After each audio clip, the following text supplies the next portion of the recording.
Ringo de Man disparaît en 2001 en Belgique, dans la ville d'Ostende. À 25 ans, sa vie était pour lui un enfer et après avoir essayé de mettre plusieurs fois fin à ses jours, il va disparaître totalement. Mais les choses ne sont pas toujours si évidentes et il faut parfois chercher plus loin pour percer la vérité. Pour tout savoir sur la triste et très mystérieuse histoire de Ringo de Man, lançons-nous maintenant dans la vidéo.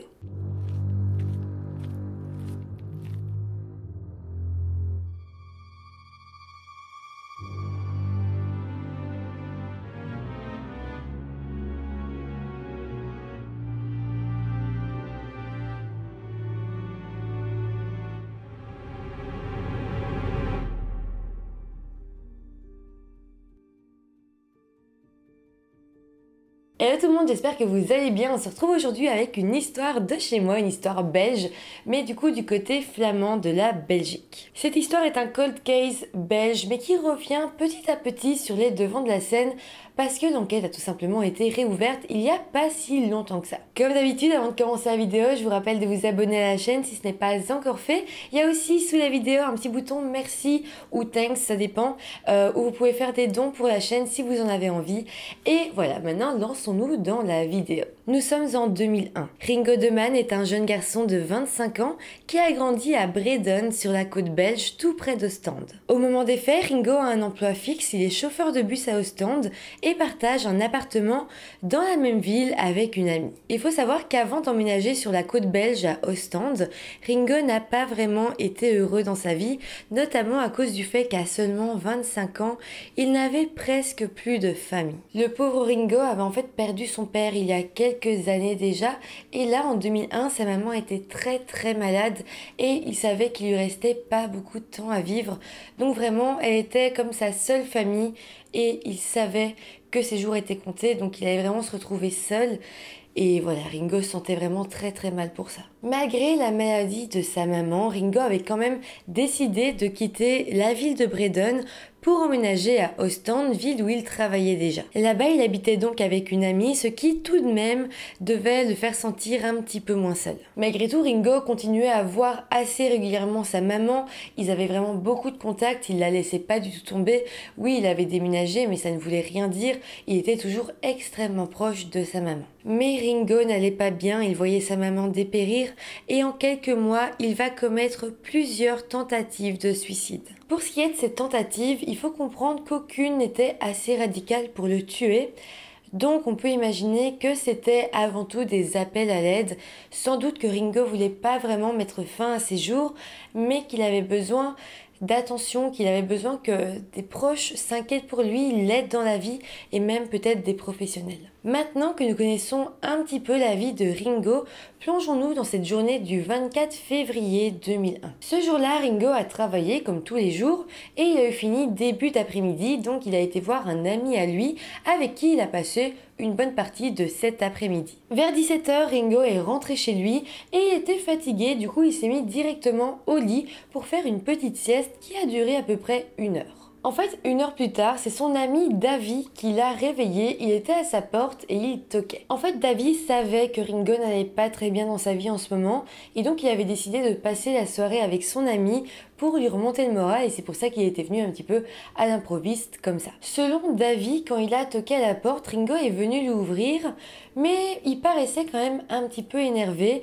Alors ils sont installés dans le salon de Ringo, ils ont parlé un petit peu mais vraiment pas longtemps, quelques minutes, et d'un coup, comme Ringo était très énervé, une dispute a éclaté entre Davy et donc Ringo. Pendant cette dispute, Ringo va décider de partir de l'appartement et il va partir à pied. Voilà, il est trop énervé et donc il décide de s'en aller. Et il faut savoir, c'est très important, qu'il y avait sa voiture qui était là, il y avait aussi son vélo, mais il a décidé de partir à pied. Alors Davy n'a pas cherché à rattraper son ami parce que tout simplement il était énervé et il s'est dit qu'il avait sans doute besoin de marcher.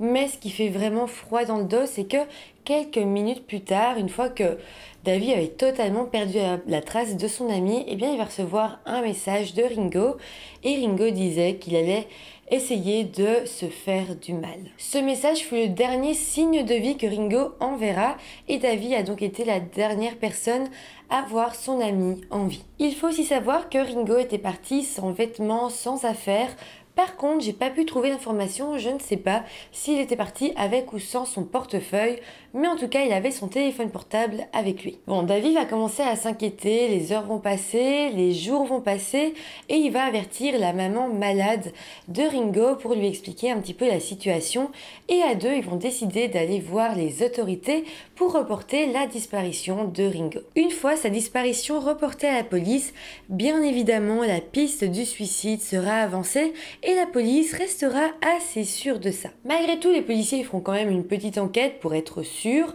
et c'est là qu'ils vont décider d'essayer de localiser le téléphone de Ringo.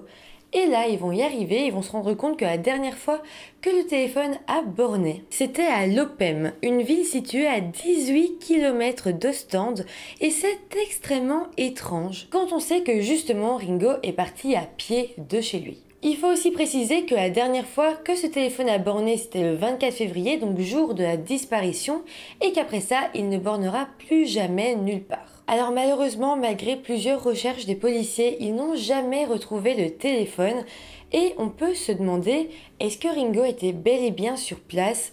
Ou est-ce que son téléphone a tout simplement été volé? C'est une possibilité, c'est une toute petite anecdote, mais un jour, moi je me baladais dans une ville belge et j'ai trouvé un téléphone qui était comme ça sur un banc. Je l'ai pris et je l'ai ramené à la police, mais en fait la personne qui l'avait déposé comptait disparaître. Heureusement il est revenu. Mais voilà, c'est possible que donc Ringo ait pu déposer son téléphone quelque part et quelqu'un de mal intentionné l'ait pris et l'ait ramené jusqu'à Lopem par exemple. Donc voilà, ce téléphone qui borne à 18 km de là, ça reste quand même un mystère dans cette enquête. Alors il faut savoir quand même que Ringo était assez populaire à Ostende, il connaissait pas mal de monde et puis aussi grâce à son métier de chauffeur de bus, bah voilà, il connaissait des têtes et beaucoup de gens le reconnaissaient facilement. Donc le fait que personne ne l'ait vu, ça aussi c'est assez étrange. Mais bon, malgré tout, comme beaucoup de gens le connaissaient, beaucoup de rumeurs vont commencer à émerger. Selon pas mal de gens, Ringo aurait peut-être tout simplement fui en faisant croire qu'il avait tout simplement mis fin à ses jours.